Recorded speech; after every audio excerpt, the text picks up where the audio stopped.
Assalamualaikum warahmatullahi wabarakatuh. Halo Sobat Unila, kembali lagi di Podcelik, Podcast Edukasi Literasi D3 Perpustakaan FISIP Universitas Lampung.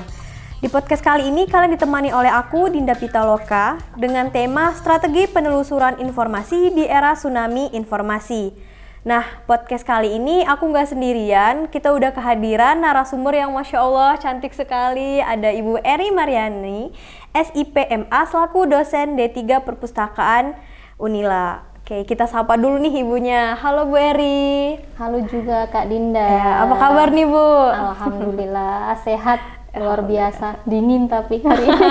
Iya, di luar lagi hujan ya Bu ya. Nah teman-teman, jadi kita akan membahas tentang strategi penelusuran informasi di era tsunami informasi. Sebelum lebih lanjut membahas tentang strateginya, mungkin Sobat Unila di rumah belum ada yang familiar nih Bu dengan istilah tsunami informasi itu. Karena yang biasa identik tsunami itu bencana alam gitu kan Bu. Mungkin bisa dijelaskan dulu nih Bu tentang tsunami informasi itu sendiri apa sih Bu? Oke, jadi ada istilah tsunami informasi gitu ya. Tadi dibilang Kak Dinda kalau tsunami informasi itu identik dengan bencana alam. Nah, bisa jadi ini juga nanti bencana gitu. Bisa bencana, bisa juga berkah buat kita semua kalau berkaitan dengan informasi. Nah, sebelum nanti kita bicara lebih lanjut tentang tema kita hari ini, yaitu strategi penelusuran informasi di era tsunami informasi, akan saya ulas terlebih dahulu ya, terkait dengan tsunami informasi itu. Nah, bicara tentang tsunami informasi itu tidak lepas dengan namanya perkembangan informasi itu sendiri, Kak Dinda. Nah, saya ulas sebentar ya. Saat ini kita itu sudah masuk di era namanya abad informasi, ya. Kalau yang sudah sering mendengar atau membaca itu era atau abad informasi, nanti itu ada kaitannya dengan tsunami informasi, banjirnya informasi gitu. Nah, dengan era ini itu dipengaruhi oleh perkembangan TIK yang sangat pesat saat ini. Jadi dampak dari perkembangan TIK itu terjadilah namanya abad informasi saat ini. Nah, dampak-dampak itu jadi di pertengahan masyarakat kita itu penyebaran informasi itu sangat-sangat banyak gitu. Bahkan kita tidak bisa membendung gitu ya kan, tidak bisa mencegah hal itu terjadi gitu. Nah, titik poin pada era ini gitu, pada abad informasi, pada tsunami informasi ini, itu adalah pentingnya nilai sebuah informasi buat kehidupan manusia, buat semua aspek kehidupan manusia gitu. Jadi kita saat ini mau nggak mau kita itu tidak bisa hidup tanpa adanya informasi ya. Bangun tidur, iya Bu, kan? bener banget. Bangun tidur kita itu sudah berusaha untuk membuka informasi. Contoh yang real aja, yang gampang. Bangun tidur kita buka HP, ya kan? Iya. Entah kita ngecek WA, entah kita ngecek berita hari ini kan gitu ya, setiap saat gitu. Nah, bahkan ada fenomena begini, orang itu lebih memilih kehilangan sejumlah uang dibandingkan kehilangan sebuah handphone. Ya nggak? Setuju nggak? Setuju Bu. Kita pergi misalkan ya, pergi ke suatu tempat, ketinggalan dompet sama ketinggalan HP. Kalau ketinggalan dompet, kita enjoy gitu kan. Tapi kalau ketinggalan HP pasti balik lagi. Iya. Karena apa? Bukan karena nilai ekonomi atau nilai fisiknya dari HP. Iya kan?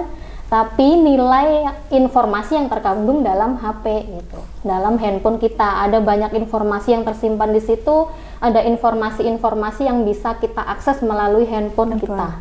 Iya kan? Setuju ya? Setuju Bu. Nah, itu yang sering begitu. Nah, dengan fenomena itu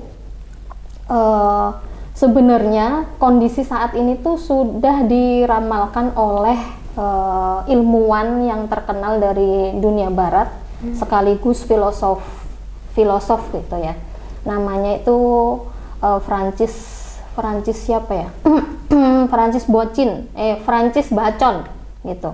Beliau mengatakan bahwa knowledge is power, ya kan? Pengetahuan itu adalah kekuasaan, atau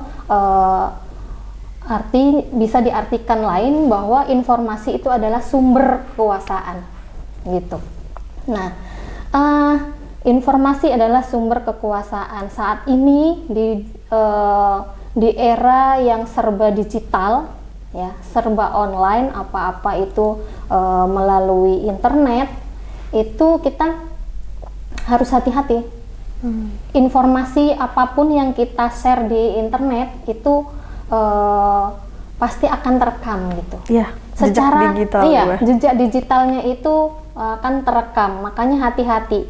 Kak Dinda, nggak tahu, saya sudah pernah belum mencari nama kamu sendiri di Google gitu? Sudah pernah Ibu. Sudah pernah, oke. Pasti muncul di situ kan. Muncul, Ibu. Padahal kita nggak merasa bahwa kita itu memasukkan sesuatu di dalam Google.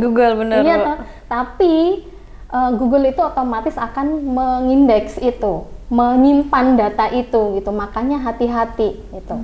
Nah, dengan begitu kita misalkan mendaftar akun salah satu akun di sosial media atau apapun itulah, kita menginputkan data pribadi kita, makanya kita harus hati-hati. Nah, dengan begitu itu kan baru satu orang, belum sedunia ini menginputkan itu baru data personal. Nanti kalau mereka itu aktif memproduksi informasi, ya kan?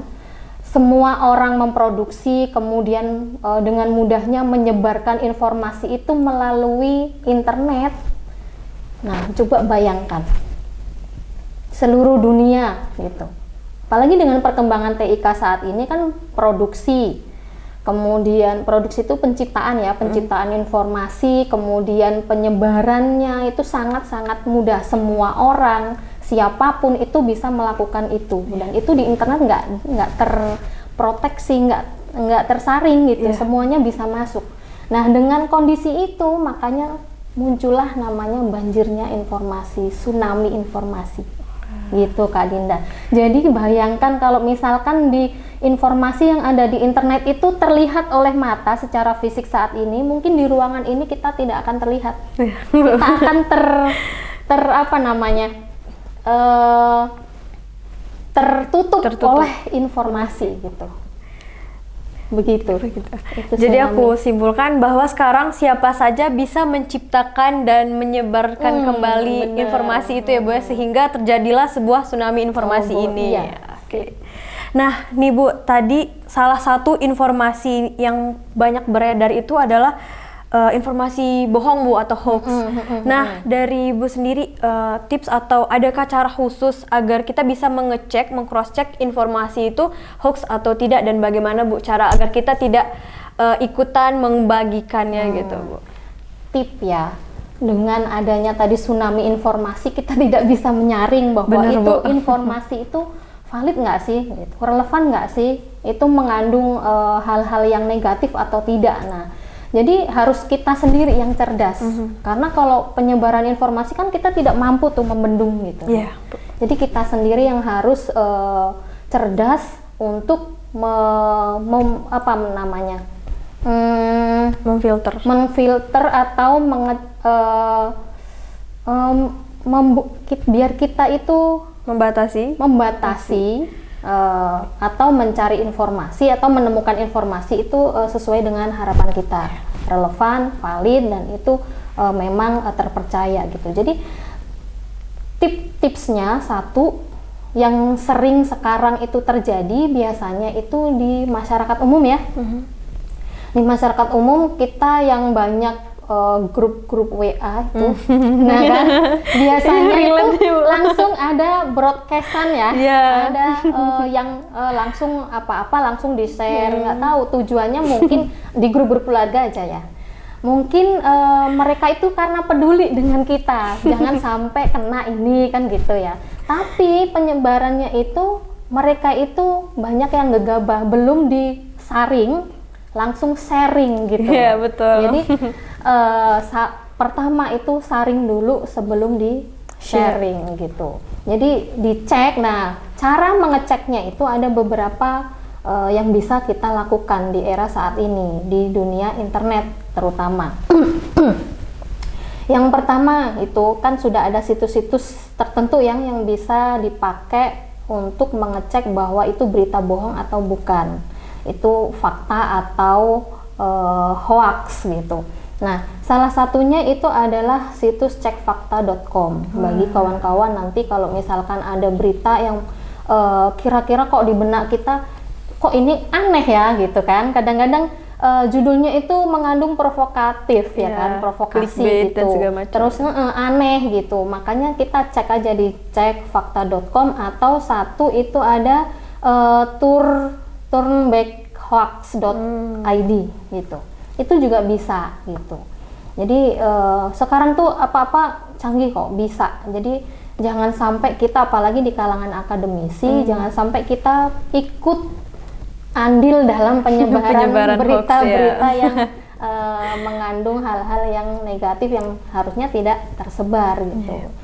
Jadi nanti boleh disebarluaskan, ini loh situs-situs yang bisa dipakai untuk mengecek. Kemudian kalau misalkan ada foto-foto, biasanya kan foto di internet itu kan editan gitu ya, apalagi yang kasus-kasus artis gitu disandingkan dengan siapa yang itu jatuhnya fitnah gitu kan ya.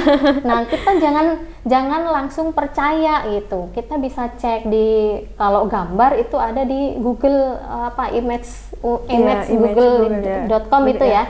Bisa. Jadi di situ nanti kalau misalkan kita cek di situ, nanti ditampilkan sama Google itu foto-foto yang mirip dengan itu. Makanya kita bisa cek di situ.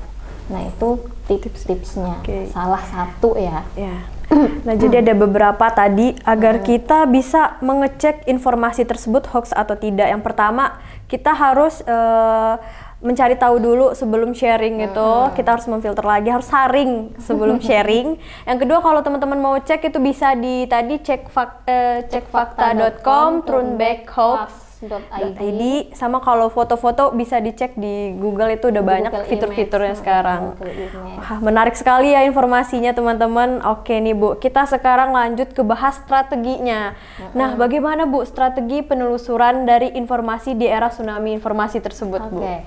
Jadi ada beberapa strategi ya yang bisa kita terapkan ketika kita mencari informasi di era saat ini gitu. Jadi jangan sampai, tadi sudah saya ilustrasikan ya, bahwa kalau misalkan informasi yang sudah beredar di internet itu terlihat oleh mata telanjang kita di sini, maka ruangan ini akan tertutup dan kita nggak akan kelihatan, tenggelam gitu ya. Nah, dengan begitu, misalkan kita mencari informasi masuk di internet kok kondisinya seperti itu gitu, kan nggak mungkin kita memilah satu persatu, capek. Iya Bu, ya betul. Kan? Capek, kemudian menghabiskan energi, menghabiskan waktu, dan yang kita temukan pun belum tentu itu valid, relevan, dan sesuai dengan kebutuhan kita. Makanya ada beberapa strategi yang bisa diterapkan di sini buat kawan-kawan. Ini strategi-strategi ini bisa diterapkan oleh kalangan siapapun, baik itu kalangan akademisi, kalangan pelajar, kalangan mahasiswa, dosen, ataupun masyarakat umum gitu. Jadi sebelum kita bicara tentang strategi itu, maka kita harus kenal dulu atau mengetahui terlebih dahulu cakupan-cakupan dalam penelusuran informasi itu sendiri. Jadi apa saja yang harus kita ketahui, Kak Dinda? Jadi yang pertama itu kita mengenali dulu sumber-sumber informasi atau sumber-sumber literaturnya dulu gitu. Itu yang pertama, nanti ada 3 cakupannya itu. Terakhir itu nanti strateginya. Yang pertama tadi mengenali sumber informasi. Jadi kita sekarang sumber informasi itu tidak hanya, kalau dulu mungkin yang lebih gampang dikenal oleh masyarakat itu adalah buku. Ya kan? Sumber informasi itu adalah buku gitu. Tapi dengan perkembangan teknologi yang semakin canggih saat ini, yang semakin pesat, maka sumber informasi itu sudah jenisnya itu beragam, bentuknya pun juga beragam ya. Buku itu pun ada yang cetak, ada yang digital, non cetak ya kan, elektronik atau digital yang Kak Dinda bilang. Terus Jurnal ada yang cetak, ada yang e-jurnal, elektronik jurnal, online gitu. Ada proceeding, itu kalau misalkan bicara sumber-sumber informasi yang ilmiah, karena kita di kalangan akademisi ya, jadi mungkin akan banyak sumber-sumber informasi. Yang saya utarakan di sini adalah sumber-sumber informasi yang bentuknya ilmiah, nanti bisa dipakai oleh kawan-kawan yang di kalangan akademik gitu. Nah, proceeding, kemudian kalau hasil tulisan mahasiswa itu ada skripsi, ada TA, kemudian ada tesis ya, yang pasca sarjana, ada disertasi, kemudian laporan-laporan penelitian dari dosen gitu. Terus bahkan dari televisi, radio, surat kabar, dari manusia pun itu bisa dikatakan itu adalah sumber informasi. Itu bentuk-bentuknya. Bentuk ada dalam bentuk teks atau tulisan. Nah, sekarang audio, video ya kan, grafis dan lain-lain, banyak sekali. Beragam ya, Bu ya. Nah, itu kemudian kita juga harus menguasai terhadap sarana atau tools, alat penelusur gitu. Apa saja sih tools yang bisa kita pakai untuk menelusur informasi? Itu ada, kalau kita bicara kan menelusur informasi ada dua ya. Ada berdasarkan manual, ada berdasarkan online gitu. Manual itu biasanya ada di perpustakaan. Kemudian kalau online itu kita berbasiskan internet. Nah, kalau di perpustakaan itu ada beberapa tools atau alat atau sarana yang bisa kita pakai, Kak Dinda. Nah, yang pertama yang sering dipakai oleh kita itu biasanya katalog, ya. Kak Dinda sering nggak pakai itu? Aku belum, Ibu. Sering ke perpustakaan nggak? Online sih. Online ya. Perpustakaan online. Nah, perpustakaan online. Oke. Ini bicara yang manual dulu ya. Jadi ada katalog yang bisa kita pakai untuk menelusur informasi yang ada di perpustakaan. Nanti kalau ada waktu silakanlah ke perpustakaan, kan deket itu. Perpustakaan semester berapa Kak Dinda? 8. Biasanya semester akhir itu rajin ya ke perpustakaan. Depan gitu. laptop aja. Oke, karena sekarang memang lebih efektif mudah, ya kita betul. menggunakan Bisa mobile online dimanapun, kapanpun kan Bu. gitu. Tapi ya kita nggak memungkiri kalau kita punya perpustakaan yang itu bisa kita manfaatkan gitu. Di situ juga banyak informasi-informasi yang disediakan. Nah, ada katalog, ada indeks, ada abstrak gitu. Nah, kalau mau lebih tahu lebih lanjut tentang itu, sarana-sarana itu yang bagi yang masih awam, nanti kita diskusi lebih lanjut ya Kak Dinda. Boleh banget Ibu. Karena itu temanya beda. Temanya beda. Itu kalau anak prodi perpustakaan akan paham itu apa sih gitu. Sarana-sarana itu untuk menelusur sebuah informasi. Gitu. Nah, kalau di dunia online pasti kita berbasiskan internet kan. Nah, betul. Di internet itu mungkin yang sering kita pakai, yang sering kita kenal itu adalah Google. Nah, gitu ya. Google itu kan salah satu mesin pencari atau search engines gitu. Mesin pencari. Nah, sebagai informasi gitu ya. Jadi search engine itu mesin pencari yang bisa kita pakai itu sebenarnya tidak hanya Google gitu. Ada yahoo.com, ada Lycos, ya kan. Nah, kalau Mozilla beda lagi, itu browser.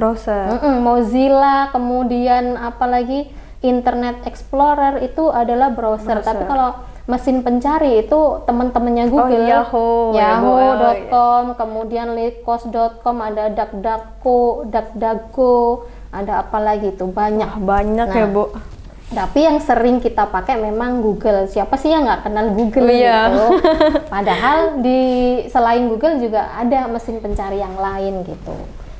Itu kemudian yang terakhir, cakupan terakhir ketika kita bicara tentang penelusuran itu yang terakhir itu yang akan kita bahas hari ini yaitu strategi dalam penelusuran. Nah, sebagai penelusur itu kita perlu memiliki kompetensi atau skill dalam penelusuran informasi. Jadi kita perlu menguasai strategi-strategi itu. Jadi kan pertanyaannya apa sih strateginya, bagaimana gitu ya Kak Dinda? Iya, betul. Jadi ada strategi-strategi yang bisa kita terapkan. Yang selama ini mungkin ya, kalau ini lebih nanti ke dunia digital ya, dunia berbasiskan internet gitu. Kalau yang manual nanti kita bahas di lain kesempatan lagi ya. Oke, boleh Bu. Jadi nanti ini yang lebih ke yang berbasiskan Spesifik ya? online gitu ya. Jadi kalau di dunia internet tadi ada search engine gitu ya, ada mesin pencari, kita sudah kenal salah satunya Google gitu, Yahoo dan lain-lain. Nah, untuk strateginya yang bisa dilakukan, yang selama ini mungkin kawan-kawan, saya yakin begini, kalau ketika mencari informasi di Google itu langsung mengetikkan kata kunci, Ya, keywordnya. ya kan? Keywordnya itu langsung gitu, tanpa ada strategi-strategi yang lain. Tinggal diketikkan langsung search. Nah, coba nanti diperhatikan Kak Dinda ketika mencari informasi di Google gitu ya. Biasanya ini kalau pakai laptop ya, kalau pakai HP nggak akan muncul biasanya. Jadi minimal laptop atau komputer. Ketika di Google sudah mengetikkan keyword, nanti coba perhatikan di atas itu pasti ada angka. Ada angka ya. Ada berapa detik kecepatannya, ya kan? Kemudian ada jumlah angkanya yang sampai akses berapa puluh juta gitu, yang data yang bisa ditemukan dengan keyword itu. Nah, ya kan? Kebayang Bu. Nah, kebayang kan? Nah, gambaran lagi di bawahnya biasanya itu kan ada tulisan Google yang semakin panjang O-nya banyak. Coba nanti dicek ya, dicek di situ Google gitu. Nanti huruf O-nya itu akan semakin panjang ketika informasi yang kita cari itu banyak gitu. Jadi ada halaman 1, 2 sampai selanjutnya next gitu. Nah, itu biar hasil pencarian kita itu tidak sebanyak itu, kita bisa mensortir atau menfilter mana sih informasi yang tidak relevan atau tidak sesuai dengan kebutuhan kita. Itu ada strateginya, salah satunya nih. Wah, apa nih Bu? Penggunaan sintak. Sudah pernah dengar? Aku jujur belum nih Bu. Belum ya? Belum. Wah, ini informasinya sangat bermanfaat untuk aku sendiri pribadi. Iya, ini untuk masyarakat umum, untuk di kalangan akademik, mahasiswa, semua deh bisa diterapkan. Ini kalau untuk anak-anak, karena saya ngajar di Prodi D3 Perpus ya, kalau anak-anak kami sudah nggak asing gitu. Kalau dia sudah mengambil mata kuliah penelusuran informasi. Dan literasi informasi, saya kasih di situ. Nah, ada strategi yang dipakai itu penerapan atau penggunaan sintaks. Sintaks itu apa sih? Gitu. Informasi baru lagi nih Sobu. Jadi sintaks itu apa? Sintaks itu adalah simbol-simbol khusus gitu yang bisa simbol khusus yang tertanam dalam bahasa pemrograman gitu, yang disertakan dengan kata kunci. Jadi dijadikan satu dengan kata kunci yang kita inputkan di dalam ketika kita mencari informasi di search engine itu ya. Jadi kalau selama ini tadi saya bilang, saya yakin teman-teman itu hanya mengetikkan kata kunci yang terlintas di dalam otak kita gitu. Betul banget. Sedangkan nanti yang ditampilkan oleh mesin pencari itu kan banyak informasinya. Kita kan biasanya bingung mana nih. Yang paling mudah biasanya yang diklik hanya yang atas, pertama, kedua, ketiga, halaman pertama Iya, gitu ya. Yang selanjutnya udah malas, karena itu memang biasanya yang di belakang halaman belakang itu informasinya akan semakin tidak valid gitu. Jadi untuk memfilter itu salah satunya menggunakan strategi sintak. Nah, itu tadi, jadi ada simbol khusus gitu. Ada beberapa simbol, nggak hanya 1, 2, 3, banyak Ada lebih dari 10. Wow. Nanti kalau mau Kak Dinda Waduh, kasih. aku masuk mata kuliah ibu. Tak kasih itunya nanti. Jadi bisa apa sih simbol-simbol yang bisa kita pakai untuk memfilter. Misalkan Kak Dinda nih mencari artikel ya, semester 8 udah menyusun. Alhamdulillah Bu, sudah selesai ya. Udah selesai dan ini saya dengar lanjut ke Insya pasca. Allah, Nah, mudah-mudahan. nanti di pasca itu kan tuntutan tugasnya lebih banyak. Membuat artikel ya kan, artikel ilmiah. Nah, itu kan perlu kita mencari sumber informasi atau sumber-sumber referensi gitu kan ya. Nah, ini pasti akan kepake.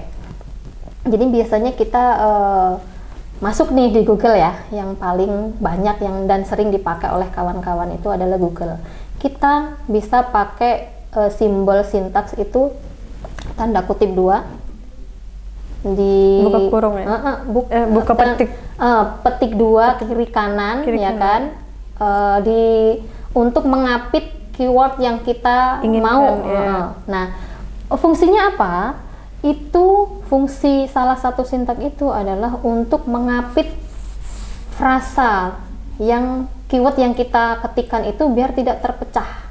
Misalkan Kak Dinda kan jurusan komunikasi ya. Misalkan mau mencari tentang komunikasi budaya. Kalau misalkan diketikkan komunikasi budaya, itu kan nanti yang muncul bisa begini. Bisa komunikasi budaya secara utuh muncul. Bisa komunikasi saja muncul, ya kan? Iya. Bisa budaya saja muncul. Muncul. Nah, makanya kita kunci dengan sintak ini. Jadi nanti yang muncul itu hanya frasa yang memang itu jadi satu, nggak terpisah gitu. Nanti kalau misalkan hanya komunikasi budaya tanpa menggunakan strategi ini, misalkan komunikasi publik muncul, komunikasi antar personal muncul, Karena komunikasinya kebaca ya Bu. gitu, terdeteksi. Dan kita nggak menginginkan itu kan gitu. Nah, itu untuk mensortir. Jadi nanti coba Kak Dinda praktekkan ya setelah ini. Coba beda nggak angkanya di atas tadi yang saya bilang gitu. Di atas itu nanti angkanya akan berubah nggak? Biasanya akan semakin sedikit gitu. Yang nggak relevan akan dibuang gitu, disingkirkan secara otomatis. Itu baru satu. Kalau misalkan nih yang lagi biasanya kita itu mencari sukanya itu artikel atau tulisan yang bentuknya itu dalam bentuk PDF. Nah, kita nggak mau yang Word atau yang gambar, yang bentuk-bentuk lain gitu ya. Kita hanya mau menginginkan yang PDF saja. Bisa kita sortir. Jadi nanti yang dimunculkan oleh mesin pencari itu hanya yang berbentuk PDF aja. Itu bisa pakai sintak ini. Namanya kalau nggak salah itu file type. Jadi misalkan tadi komunikasi budaya file ditulis ditambah ya file type tanda titik 2 PDF gitu. Nanti informasi yang muncul itu adalah komunikasi budaya dalam tulisan yang bentuknya itu PDF. Kalau misalkan PPT ya tinggal ganti PPT gitu, 2 gitu ya. Ada misalkan lokasi juga bisa. Anak komunikasi kan biasanya dekat dengan berita-berita gitu ya. Misalkan tema artikelnya itu di berita, misalkan tentang berita kemarin ya yang kita alami bersama itu COVID. COVID itu kan di seluruh dunia di mana-mana. Nah, kita nggak mau yang lain-lain, tapi yang ada di Lampung aja. Kita sortir bisa. Jadi nanti yang muncul itu adalah berita tentang COVID yang ada di Lampung doang. Itu juga ada. Namanya nanti misalkan berita COVID-19 ditambah nanti shots titik 2 Lampung gitu. Bisa juga. Masya Allah, informasi itu baru 3. Nanti terus ada banyak ya Bu. Ada nanti misalkan mau mencari berita tentang COVID yang dimuat oleh Tribun Lampung doang. Misalkan di Kompas kita nggak mau, di Kedaulatan Rakyat kita nggak mau muncul, kita singkirkan. Bisa juga menggunakan strategi ini. Masya Allah, banyak sekali ternyata teman-teman tools-toolsnya, strategi-strateginya. Baru itu salah satu sintak. Ada lagi Kak Dinda. Oh, masih ada Bu. Strategi penggunaan logika boolean. Logika boolean nama ininya. Pernah tahu nggak? Pernah dengar Belum juga Ibu. Agak minim tentang informasi strategi ini. Wow, Masya Allah, luar Nanti biasa. untuk belajar lebih lanjut bolehlah nanti kita di lain kesempatan. Oke, ya. boleh banget Ibu. Mungkin kalau ini nih sebenarnya tepatnya pelatihan ya. Iya. Langsung pelatihan Praktek atau sekaligus. workshop gitu Iya. ya, praktek menelusur informasi di internet dengan strategi-strategi yang Ada tadi disebutkan, Masya Allah. Ternyata banyak sekali teman-teman strateginya aku simpulin. Pertama tadi kita harus tahu sumber ya Bu ya.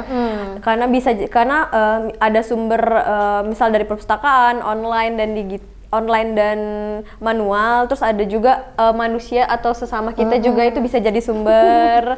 Terus tadi ada menggunakan mesin pencarian yang ada tools-toolsnya yang ternyata nggak cuma 1-2 tapi banyak banget guys, aku aja baru tahu. Sangat berdaging banget ya materi hari ini. Terus aku simpulin ternyata sangat penting untuk kita memiliki strategi ini agar bisa lebih memfilter informasi yang masuk ke dalam keseharian kita yang kita butuhkan. Wah, terima kasih banyak ya Ibu, sangat memberikan wawasan baru tentang sama-sama Kak Dinda. strategi penelusuran ini. Oke, Sobat Unila, tidak terasa kita sudah di penghujung waktu pembicaraan kita hari ini. Serasanya waktunya kurang ya Bu ya.